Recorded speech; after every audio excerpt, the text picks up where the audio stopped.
আল্লাহু আল্লাহু আল্লাহু আল্লাহ। হঠাৎই টাকার দরকার হলে সূরা ইখলাসের এই আমলটি করবেন। সুবহানাল্লাহ 555 বার, বিসমিল্লাহ 21 বার, সূরা ইখলাস 21 বার, আলহামদুলিল্লাহ 50 বার পড়বেন। ইনশাআল্লাহ হালাল পন্থায় গায়বীভাবে আল্লাহ আপনার মনের আশা পূরণ করে দিবে। সূরা ইখলাস খুব ছোট, এই কারণে আমাদের মধ্যে অনেক মানুষেরই মুখস্থ আছে। যারা কোরআন শরীফ পড়তে জানেন তাদের এবং যারা কোরআন শরীফ পড়তে জানেন না তাদের মধ্যে অনেক মানুষের জানা আছে। অনেক ইমাম রয়েছেন যারা সূরা ইখলাস অনেক ছোট কিন্তু অনেক ফজিলতপূর্ণ হওয়ার কারণে তারা প্রায় সময়ে নামাজের মধ্যে সূরা ইখলাস পাঠ করে থাকেন। আর সূরাটি খুব ছোট হওয়ার কারণে মানুষের মুখস্থ হয়ে যায়। আর যারা মা বোনেরা রয়েছেন তারাও সূরাটি খুব ছোট হওয়ার কারণে মানুষের কাছে এটা শুনে শুনে মুখস্থ করে ফেলেন।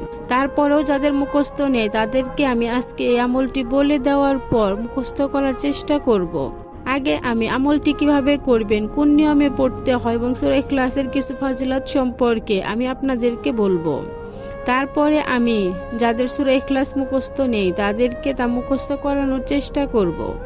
সূরা ইখলাসের বর্ণনা করতে গিয়ে সূরা ইখলাসকে কোরআনের তৃতীয়াংশ বলা হয়েছে।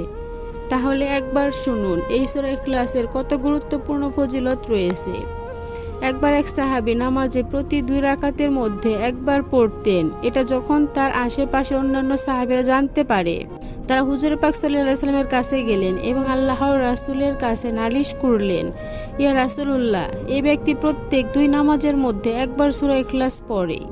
তখন আল্লাহর রাসূল সাল্লাল্লাহু আলাইহি ওয়াসাল্লাম সেই ব্যক্তিকে জিজ্ঞাসা করলেন যে এই কথা কি সত্য, তুমি প্রত্যেক 2 রাকাত নামাজের মধ্যে একবার সূরা ইখলাস পড়ো? সে সাহাবী বললেন, ইয়া রাসূলুল্লাহ, জি হ্যাঁ, আমি প্রত্যেক 2 রাকাতের মধ্যে একবার সূরা ইখলাস পাঠ করি। তখন আল্লাহর রাসূল সাল্লাল্লাহু আলাইহি ওয়াসাল্লাম জিজ্ঞাসা করলেন, কেন? তখন সেই সাহাবী উত্তর দিলেন, ইয়া রাসূলুল্লাহ, আমার এটা খুব ভালো লাগে।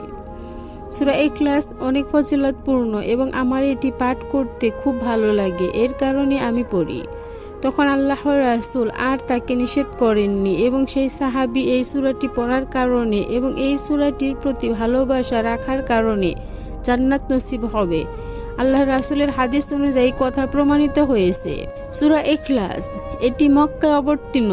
সূরাটি কোরআন শরীফের 112 নম্বর সূরা। আয়াত সংখ্যা হলো 4 আর শব্দ সংখ্যা 15 এবং অক্ষর হলো 47টি। এই সূরাতে আল্লাহ তাআলার অস্তিত্ব ও সত্তার সবচেয়ে সুন্দর ব্যাখ্যা রয়েছে, যার কারণে এই সূরাটি খুব বেশি ফজিলতপূর্ণ। এক সময় কাফেররা ইহুদিরা মুসলমানদের প্রশ্ন করল, তোমাদের রবের পরিচয় কি? তোমাদের আল্লাহর কি পরিচয়? সে কিসের তৈরি? সোনা, রূপা নাকি মাটির তৈরি? সে কিসের তৈরি? এই প্রশ্ন যখন মুসলমানদের করা হলো তখন তারা জবাবে এই সূরা ইখলাসটি নাজিল হয়েছে। হাদিসে এসেছে, যখন এক ব্যক্তি রাসূল সাল্লাল্লাহু আলাইহি সাল্লামের কাছে গিয়ে জিজ্ঞাসা করলেন যে আমি সূরা ইখলাসকে ভালোবাসি, তখন আল্লাহর রাসূল সাল্লাল্লাহু আলাইহি সাল্লাম বললেন, এই সূরাকে ভালোবাসার কারণে তুমি জান্নাতে যেতে পারবে। সুবহানাল্লাহ। মুসনাদ আহমদ শরীফে এই হাদিসটি আছে। এখন আপনারা বুঝতে পারলেন তো এই সূরা কত ফজিলতপূর্ণ। একদা রাসূল সাল্লাল্লাহু আলাইহি সাল্লাম বললেন, তোমরা সবাই একত্রিত হয়ে যাও, আমি তোমাদেরকে কোরআনের 1/3 শোনাবো। এরপর রাসূল সাল্লাল্লাহু আলাইহি সাল্লাম সূরা ইখলাস তিলাওয়াত করা শুরু করলেন। এই হাদিসটি মুসলিম এবং তিরমিজি শরীফে রয়েছে। বিপদ আপদ বালা মুসিবতে এই সূরাটি পাঠ করলে আল্লাহ তাআলা তাকে বিপদ আপদ থেকে মুক্তি দিয়ে থাকেন। হাদিস শরীফে এসেছে, রাসূল সাল্লাল্লাহু আলাইহি সাল্লাম বলেন, যে ব্যক্তি সকাল বিকাল সূরা ইখলাস, সূরা ফালাক, সূরা নাস পাঠ করবে, আল্লাহ তাআলা তাকে সব ধরনের বিপদ আপদ বালা মুসিবত এবং হতাশা থেকে রক্ষা করবেন। এই হাদিসটি আবু দাউদ এবং তিরমিজি ও নাসাই শরীফে রয়েছে।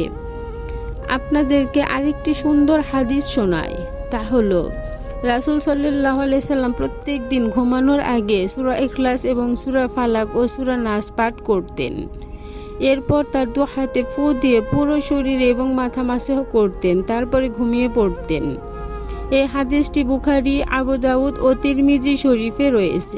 এই পর্যন্ত আপনি সূরা ইখলাসের অনেক ফজিলত সম্পর্কে শুনেছেন। এখন আমি বলে দিব সূরা ইখলাস কখন কতবার পাঠ করলে সাথে সাথে মনের সব আশা পূরণ হবে এবং সব ধরনের বিপদ আপদ থেকে বেঁচে থাকতে পারবেন। সূরা ইখলাসের এই আমলটি সম্পর্কে আলোচনা করব। এই সূরাটি আমল করার সময় হলো শুক্রবার দিন আসরের নামাজের পর থেকে মাগরিবের নামাজের আগ পর্যন্ত।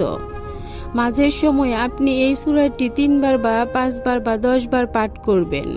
পাঠ করার সময় আপনার সেই চাওয়া পাওয়াগুলো আপনার স্মরণে রাখবেন।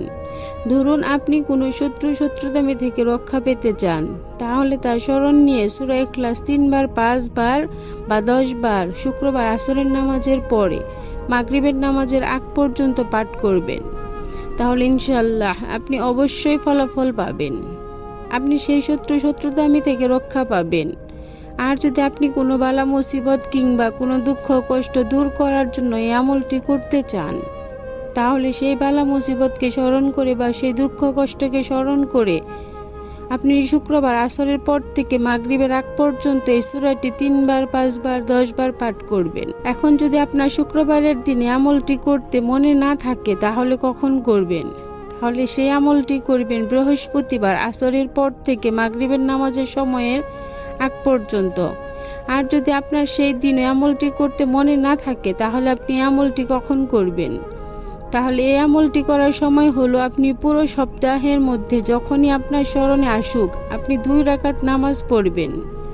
অর্থাৎ আপনি একটু ভালো মুহূর্ত বেছে নেবেন, তারপর 2 রাকাত নামাজ আদায় করবেন। তারপর ভালোভাবে মনোযোগ দিয়ে 3 বার 5 বার অথবা 10 বার এই আমলটি করবেন, কোনো একটি উদ্দেশ্য মাথায় নিয়ে। অর্থাৎ আপনার ইচ্ছা ভাবার সাথে সাথে এই আমলটি করবেন, তাহলেই হয়ে যাবে। এইভাবে যদি আপনি ছেলে সন্তানকে ভালো রাখার জন্য বা স্বামী স্ত্রীর মধ্যে বেশি বেশি সম্পর্ক ভালোবাসা হওয়ার জন্য আমলটি আপনি করতে পারেন। এখন যাদের সূরা ইখলাস মুখস্থ নেই, আমি তাদেরকে সহিহ শুদ্ধভাবে শেখানোর চেষ্টা করব। আপনারা আমার সাথে সাথে বলার চেষ্টা করুন, কুল হুয়াল্লাহু আহাদ আল্লাহুস সামাদ লাম ইয়ালিদ ওয়া লাম ইউলাদ ওয়া লাম ইয়াকুল লাহু কুফুয়ান আহাদ। এই সূরাটি কয়েকবার পড়লে আমি আশা করি আপনার মুখস্থ হয়ে যাবে। আপনি মন দিয়ে মনোযোগ দিয়ে ভালোভাবে মুখস্থ করার চেষ্টা করেন, আশা করি আপনি মুখস্থ করতে পারবেন এবং আপনার ইচ্ছা আকাঙ্ক্ষা অবশ্যই পূরণ হবে, এতে কোনো সন্দেহ নেই। কারণ কোরআনের আমল, কোরআনের দোয়া কার্যকর হবে না এমনটা হতেই পারে না। আপনি যদি নিয়ম অনুযায়ী ভালোভাবে আমলটি করেন, তাহলে অবশ্যই এই আমলের ফল পাবেন। আর যদি আপনি এই আমলের নিয়মটি ভালোভাবে না শুনে থাকেন, তাহলে আমি অনুরোধ করছি আপনি আরও একবার কথাগুলো শুনে নিন, তারপর এই আমলটি করুন। সূরা ইখলাস সম্পর্কে সর্বশেষ একটি হাদিসটি খুবই সুন্দর। হযরত জাবের ইবনে আব্দুল্লাহ রাদিয়াল্লাহু তাআলা আনহু হতে বর্ণিত, রাসূলুল্লাহ সাল্লাল্লাহু আলাইহি ওয়াসাল্লাম ইরশাদ করেছেন, যে ব্যক্তি 3টি কাজ ঈমানের সাথে করতে পারবেন সে জান্নাতের যে কোনো দরজা দিয়ে প্রবেশ করতে পারবে। সুবহানাল্লাহ। প্রথম কাজটি হলো যে ব্যক্তি হত্যাকারীকে ক্ষমা করে দিবে, আর 2 নম্বর কাজটি হলো যে ব্যক্তি গোপন ঋণ পরিশোধ করবে, আর 3 নম্বর হলো যে ব্যক্তি প্রত্যেক ফরজ নামাজের পরে 10 বার সূরা ইখলাস পাঠ করবে।